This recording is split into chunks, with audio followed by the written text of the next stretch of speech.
Pemerintah Kota Palembang berkomitmen mempercepat pembangunan flyover Simpang Skip.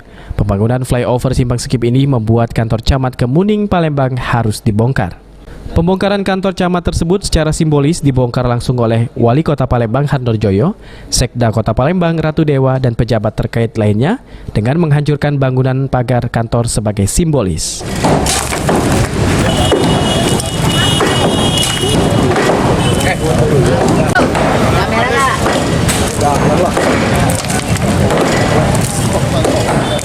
Wali Kota Palembang Harnojoyo mengatakan pembongkaran ini sebagai komitmen dari Pemkot Palembang terhadap prioritas pembangunan infrastruktur Kota Palembang.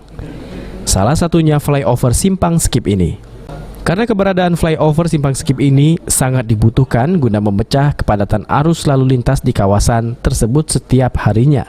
Lebih kurang 850 meter, ini kurang lebih 6.000, termasuk salah satunya camat ini harus kita kita bongkar.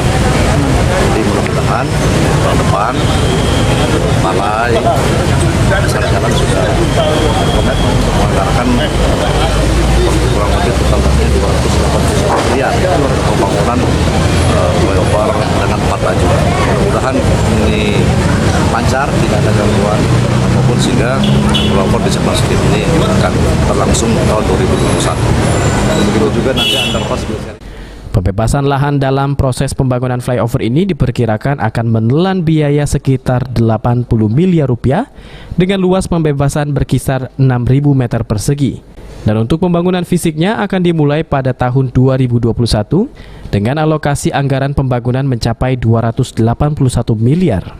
Harno juga menambahkan selama proses pembongkaran kantor camat Kemuning ini pelayanan publik akan terus berjalan.